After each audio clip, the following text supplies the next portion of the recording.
Are you absolutely stomping your lane, but yet you still lose the game? Are you dominating fights, but getting destroyed in points? Well, if that's the case, then this might be the guide for you. I'm Space Vandal, and I pretty much went from beginner to masters solo. I had a few duos in there, and that was pretty good, but most of my games, 90% of my games, have been solo. I've never played on a full 5-man team, and I was still able to reach master rank. And you can too. All you gotta do is, maybe, possibly follow this video, and you might figure out a way to do that. So let's dive into it. Just to preface this, I think one of the best ways to solo and get to master is to jungle, right? However, I am not a jungler, and I don't like jungling, so I didn't jungle, and I still made it to master. So you can too.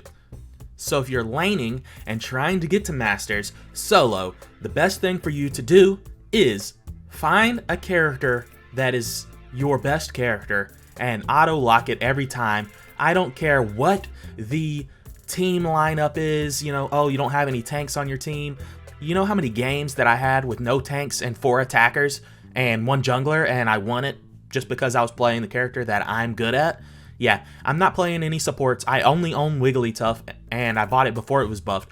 And yeah, I don't play supports. I do like Wigglytuff though, but I don't play supports.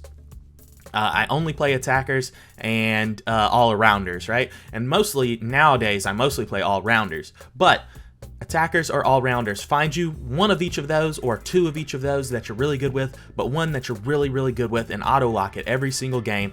I don't care what's going on. This is solo queue, and you've got to win, and you've got to have the mindset that this is 1 versus 9. You're by yourself, and there's 9 other players against you. What character are you going to pick that you can beat 9 characters with? That's the character you need to be playing. For me, through the early ranks, I did Cinderace. But eventually I started to fall off on Cinderace, and I switched over to Greninja. Greninja, I think, is a strong pick.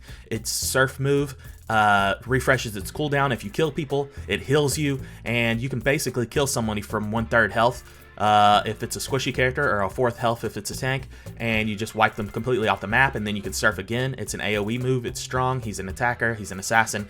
He's actually, in my opinion, I play him like an assassin. I weave in and out of the battle, attacking, surfing, smoke screening, and dealing massive damage. And so in my opinion, Greninja is a great character to climb ranked with early on. Now, at a certain point, I sort of hit a wall, and I needed a character or 2 that really spread my, ability to carry my team, right? Obviously, attackers, you can carry with attackers, and you can definitely carry with the jungle, right?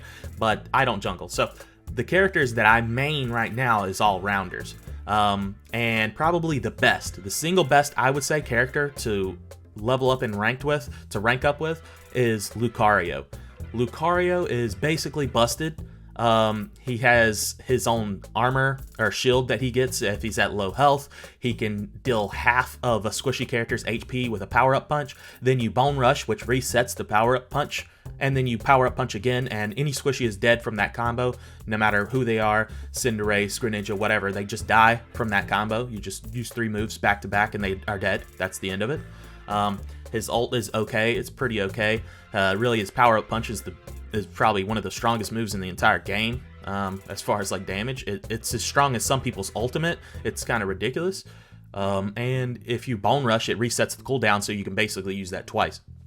Now, it pretty much just hits 1 target, but it is still super powerful. You can pick somebody out of the crowd and just wipe them completely off the map instantly. Obviously, not tanks, but any squishy character, any attacker, you pretty much wipe them off the screen instantly. So, and Lucario is really strong. The other one that I would pick is Machamp. Machamp is amazing in teams. It's got CC with its submission throw.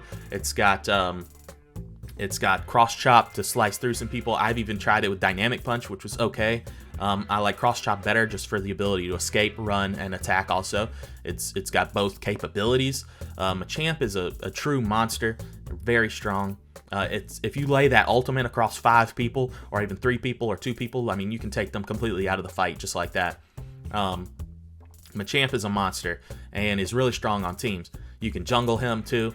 or in lane. So picking a character is the first most important thing, and locking it in, and making sure that you're doing the thing. Now, the next thing you've got to do is learn about laning and stuff like that, right? So, people say, let your attacker get all the farm, right? Let's say you're playing as an all-rounder and not the attacker. I say, no, don't do that, okay? Especially if you're like Machop, you need to get to level 5 as fast as possible. As soon as you get to submission, you win your lane. That's the end of that discussion, right? As soon as you get power-up punch, you win your lane as Lucario. So no, you steal all the farm. Remember, it's 1 versus 9, and the farm that your team is taking is farm that they're giving to the opponent, because the opponent's just going to kill them and they're going to pick up those points. So you need all the experience, right? You just got to imagine that it's 1 versus 9 and you take everything. Don't let your teammates get anything. You take everything. The only thing you don't do is don't take the jungle, right? Don't take the jungle because you don't want to mess up your jungle completely. But in lane, walking up the lane, APOMs, the enemy's stuff, take all that, right? At 9 minutes, the core fish spawns, take the core fish. At 8 minutes and 50 seconds, the bees spawn, take the bees. The core fish in the middle lane spawn, take the middle lane, right?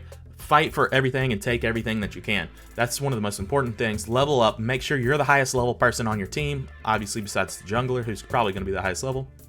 But you want to make sure your level is high at all times. And yeah, at about 7 minutes 20 seconds, head to bottom lane. Maybe even earlier if the other team has already disappeared out of your lane, right? 7 minutes 30 seconds. The spawn of Dreadnought is 7 minutes. If you're in top lane, leave top lane. Nobody cares about Rotom. Nobody cares about top lane. They can take that first tower. It really doesn't matter. That first top lane tower is so insignificant in the grand scheme of things. It's almost better that they take it, because that means later they can't drop 100 points into an outer tower, right?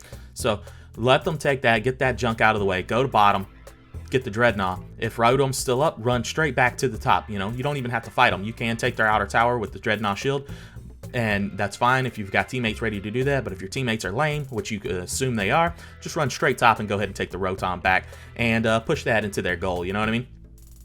And just keep transitioning. Once you've got Rotom, farm the lane a little bit and then head bottom. By that time, Dreadnought is going to be spawning again soon, and you need Dreadnought because you need to be the highest level person in the game. Dreadnought gives you experience. That's what you're doing, right? Your goal is to stay the highest level character in the game, or as close to it as you can, right?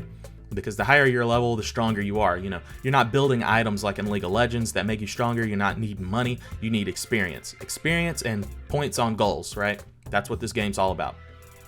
You can catch up to another team if you're way behind in levels. If they let you get a few kills, you'll jump up like 2 levels and you'll catch up with them. And now guess what? You're just as strong as they are. They were so strong, but they let you kill them, and now you're the same level as them, which means you're the same strength as them. Yeah, now you can body them, right? So just keep that in mind. Your level is the most important thing. Push the goals, score, pretend like your lane teammate isn't even in the game. They're useless. They're not going to help you out. And you're just going for goals, right? Save your ult, right? If it's 3 minutes 50 seconds and you're probably going to die in a fight or something, it is what it is. Don't waste your ult, because at 2 minutes you're going to want your ult at Zapdos pit, right? So save your ults. That's another important thing. Zapdos pretty much changes the game, right? If you're in the lead, you don't have to take Zapdos. You just got to defend Zapdos, right? If you're losing, you have to take Zapdos, right? So save your ult for that possibility, because the other team might be thinking the same way. If they're losing, they're going to be desperate. They're going to be using their ults for Zapdos. You need to have your ult ready, right? So all of that is like the major points, the major keys to ranking up, right? And the big thing is, if you are the type of player that you think you're really good and you think you're better than your opponent, but you're losing games, this is the mindset you've got to take. Stop playing as supports. Stop playing as defenders, to fill the role. It doesn't matter. You can still win if there's no defender on your team. You can still win if there's no support on your team. That's not always the case, but in solo queue, yes, you can. You can easily do it. Sometimes it's hard, but it really doesn't matter. You can still do it. It'll be fine. If you're actually, that good, you know what I mean? If you feel like you're winning your lane and stuff like that, then you are good enough to play your character. It doesn't matter what the team comp is, right? Now, obviously the best way to rank up probably is a 5-man team. I've literally never been on a 5-man team for ranked, not one time, so I couldn't tell you that. But just be greedy. The thing is, be very greedy with the wild Pokemon. Be very greedy with making sure you get Dreadnought.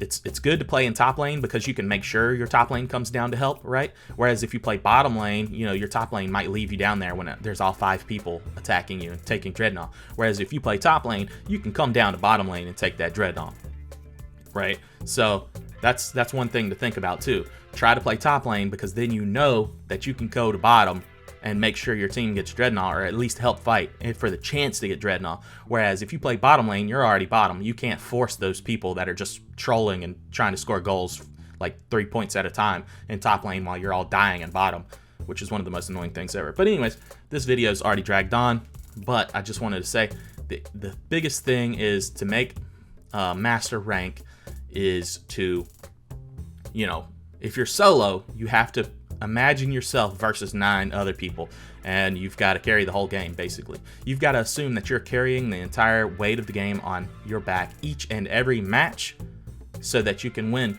You don't play the support, you know what I mean? You don't play the tank usually. I mean, sometimes the support and sometimes the tank can carry, but there's really no reason for you to waste your time doing that, right? Let one of your teammates waste their time carrying as the support or tank, right? I've been carried by a support before, but I wasn't the support. You see what I'm saying? You've got to give yourself the opportunity, the best chance of winning, and the best chance of winning is playing the character that you're best at and the character that you're going to wipe fools out with and take objectives with, right? The character that can take the objectives for you, the character that can defeat opponents for you, that is the one you play. And that's pretty much my only advice, really.